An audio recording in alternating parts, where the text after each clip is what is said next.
Nine Souls has the best elevator pitch of any game I've ever heard of. A Metroidvania that takes inspiration from Hollow Knight, mixed with Sekiro style parrying combat and an Asian sci fi setting? Sign me the hell up.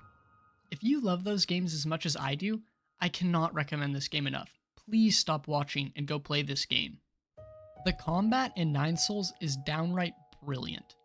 Since I first played Sekiro, I've always wanted to play a 2D game that committed to the parrying gameplay as hard as Sekiro does. And while aside from one fight, it doesn't commit as hard as Sekiro does, it still managed to be even better than I imagined it would be. Nine Souls' parrying system is quite different from Sekiro's. In Sekiro, trying to attack an enemy can cancel their current attack and force them to parry, which can result in them hitting you back, which can go back and forth for several swings before one side misses a parry. This system makes fights feel like a dance and makes for a really satisfying back and forth. In addition, there's no posture bar in Nine Souls, which means there isn't always a direct benefit to parrying over dodging. In some cases there is, because parrying gives you a key charge, and with a perk can heal some internal damage, which you take when you block but don't perfectly parry an attack. If Yi, the character you play as, is hit before healing the internal damage, you lose all of it, which somewhat encourages you to stay aggressive, but it would do a better job of that if you lost some internal health over time. That way there would be a punishment for running away and taking a breather instead of staying in the fight to regain health. There is a large focus on having many defensive options. For instance, red attacks in the early game must be dodged, not parried.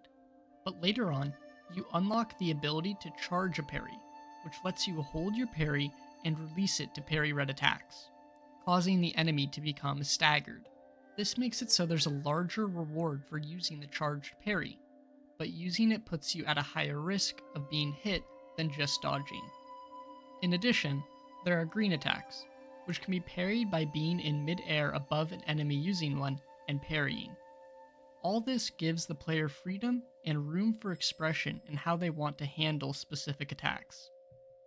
It's important to note that you must be facing the direction an attack is coming from in order to parry it, which sounds simple enough, but some bosses can use attacks from both directions, even if they are in front of you, like Fuxi dragging their claw, or Yigong's dash having delayed slashes behind it. Often which way you are facing ends up being more important than where you position in the arena. As far as offensive options go, there's a simple triple slash attack, with the third hit dealing more damage, a charged attack, and key attacks, which are pretty cool. Enemies take internal damage just like the player does, but using a key attack on them will convert all that internal damage to real damage, which can lead to much faster kills. There is also a bow attack, and you have a limited number of arrows between roots, which are the save points of the game. When you fire an arrow, time slows down, which feels really strange, because it's not like you can aim it or anything like that. You just fire the arrow directly in front of you. I think it would have been better to just speed up the bow animation and remove the time slow effect to speed up combat slightly and nerf how powerful the bow attacks are. Bow attacks are currently very safe and have a lot of range, so it would be better if a poorly timed shot could be punished by a boss. The charged attack feels pretty bad. It takes forever to charge up unless you use specific jades to improve it. Jades being the augmentation system the game uses, similar to the charm system in Hollow Knight. You can pick whichever jades you want that suit your playstyle, though there are a lot of jades that are downright bad, so the options aren't quite as expansive as they could be, but you can generally choose between more offensive or defensive jades. Like, do I want a jade to make my healing pipe faster, or one that makes my sword swing faster, but doing so deals some internal damage to myself? Jades also lack a lot of personality. There are just 6 colors jades can be, and all of them just have a simple symbol on them. This can make it nearly impossible to distinguish them at a glance, meaning you have to hover over each jade to remember which is which. The skill tree leaves a lot to be desired. While some of the perks in it are quite impactful, I'm not convinced that it was a good addition to the game. Truthfully, there are only a few decisions to make in the tree that can change how the game feels to play. There are different key attacks to choose from, and you can choose to unlock bullet deflections and a pogo attack, but aside from that, most of the perks in the skill tree are some way of giving you slightly more damage or more maximum key charges. I think the pogo and bullet deflections could have been made baseline abilities, which they kind of are already with how cheap and early in the skill tree they are. And then you could just unlock different key attacks and more charges through exploration, and the game would be better for it, as there's one less superfluous system attached. Next is exploration, which is very good. It's somewhat linear, but there's a few times where there's choices between a few areas to explore. However, most of the time you are told by the characters of the game where you should go next to find the next soul. The objective of the game being to kill the 9 souls and gather their seals. Yi is also a soul, meaning there are actually 10 souls in the game. Within each area of the game are a large number of branching paths and secret chests, which can require defeating optional bosses, solving puzzles, or finding secrets. There's a lot of variety in the rewards you acquire through exploration as well. You can find jades, or extra computing power slots, which are used to equip more jades, upgrades for your healing pipe, large amounts of money, which you're always in need of, and upgrade materials to make your bow stronger. There are also Tau fruit, which give you a whole skill point, and finally, you can find gifts to give NPCs at the pavilion, which always gives some lore about the world when given to the characters, and they often return the favor with upgrades. One of the larger criticisms I have of the game is that all of the power-ups play it very safe. The most creative ability in the game is a scout that can fly around and hack things to open doors or chests and make ropes fall down. The scout is also the first upgrade you get, so it doesn't feel as special. Beyond that, there is the ability to bounce off green attacks and balls, a charged attack which can break certain blocks, an air dash, a double jump, and a charged parry. None of these upgrades are particularly surprising or creative, which is a shame. In Metroidvanias, I love to have my perspective of the world change when I get a new ability, and have that aha moment as I remember 5 different areas I can now return to and explore. That didn't really happen in 9 Souls. There were a lot of areas I saw, and I was just like, oh, I need the double jump to get there, or air dash to get there, before I even knew for sure they were in the game. It's possible I could have felt that way about hacking things with the scout, but you get it so early in the game, I didn't have the chance to. The map in 9 Souls leaves a bit to be desired. It does a decent job of showing which areas connect to which, but I wish there was a way to see the detailed version of multiple zones at the same time. As it is now, you can only zoom into one area at a time. There also really needed to be some kind of map marker system so you could mark areas you wanted to return to later. On a more positive note, one thing I loved was that before every single major boss, without fail, there was a save point. I've grown sick and tired of long boss runbacks in other games, and was happy to have my time respected in that regard.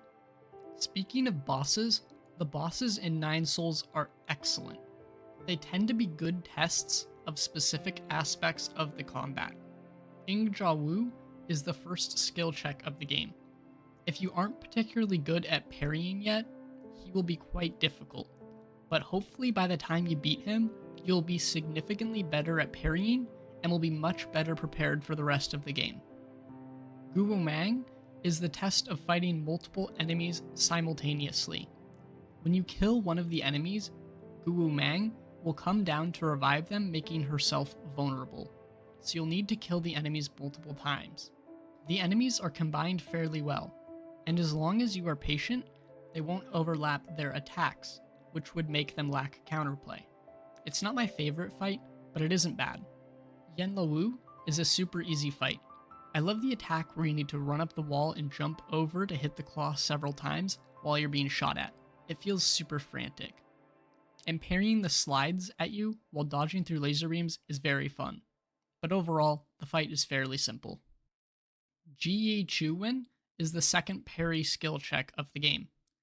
This is also the first fight you will have access to the charged parry ability, and while it is not strictly required to use it in this fight, it does make it quite a bit easier, as when you pull it off, he's staggered quite heavily.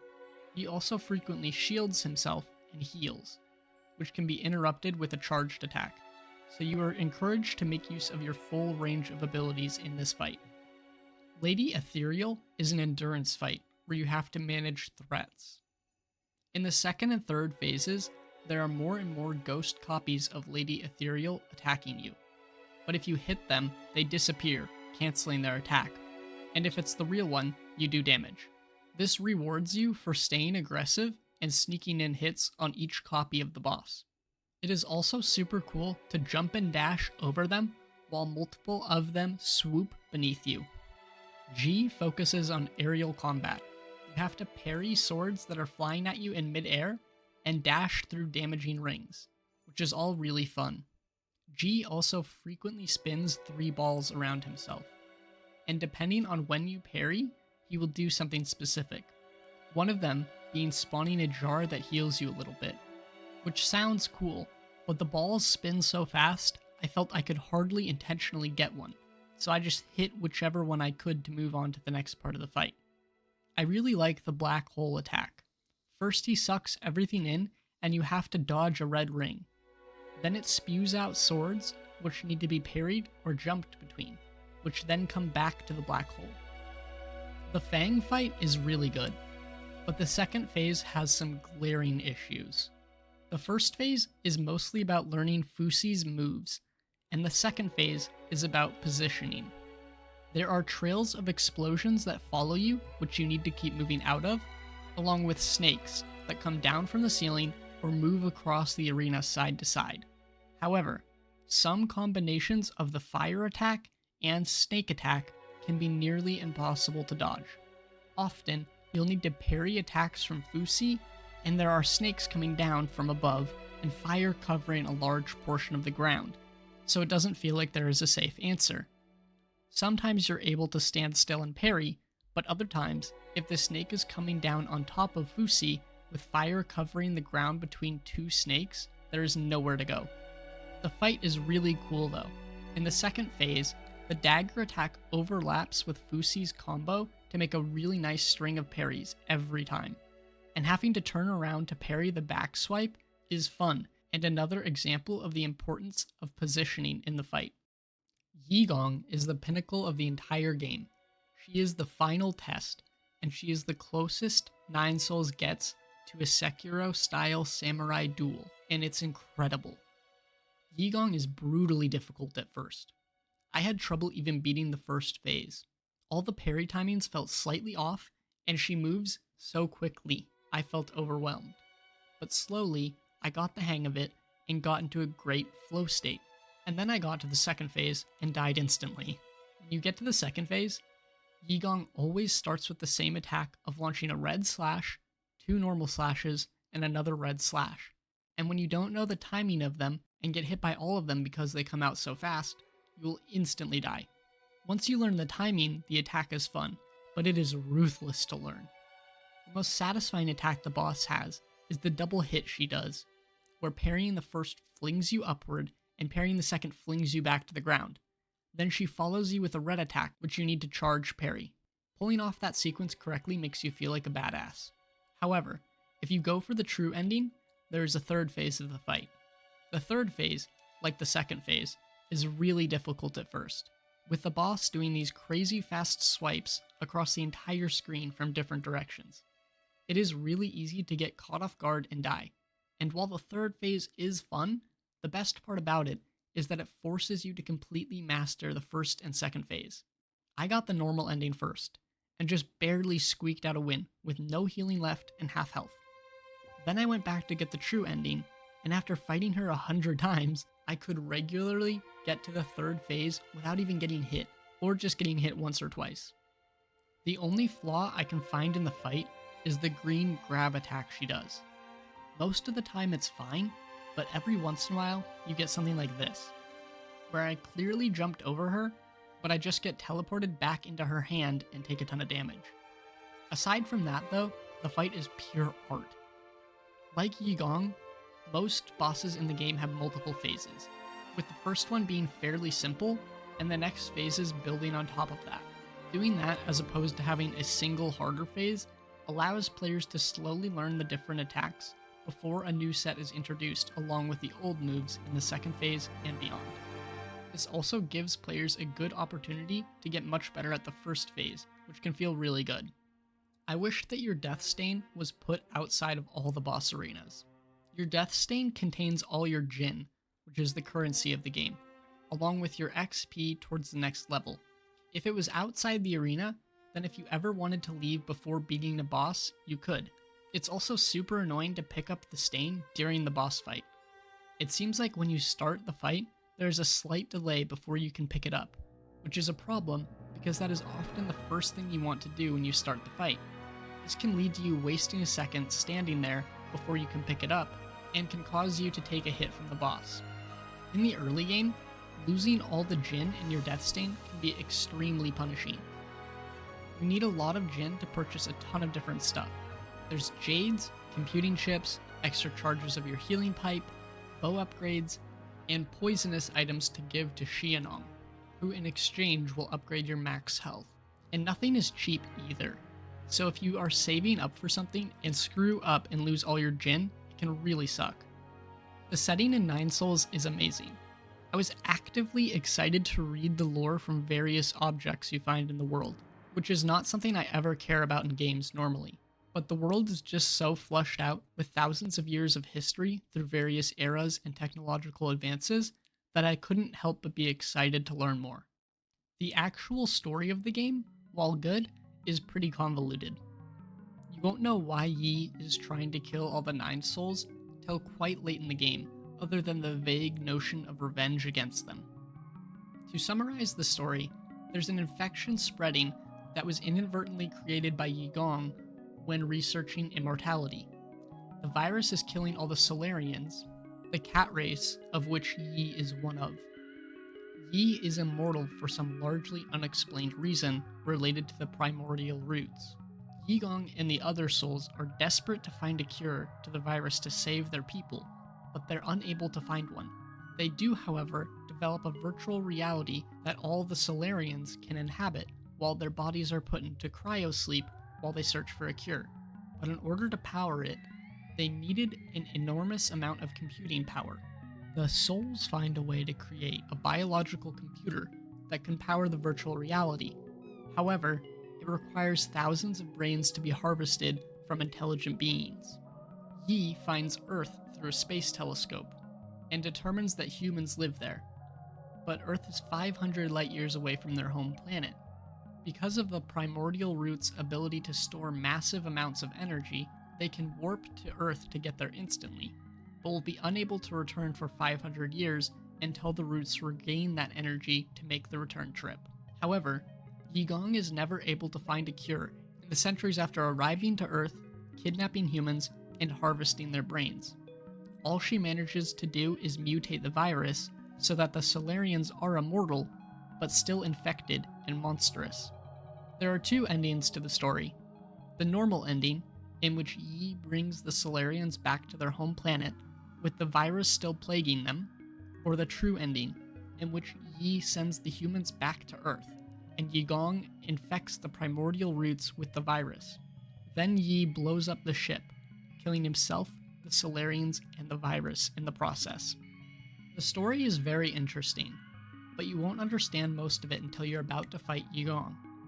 Though it is very obvious early on that Yi isn't exactly innocent in what's going on, and is becoming some kind of a monster by murdering his former colleagues, being the Nine Souls. The reveals at the end of the game are great. Finding out it was Yi's idea to kidnap and harvest the humans is horrible, and realizing that Yigong created the virus is surprising.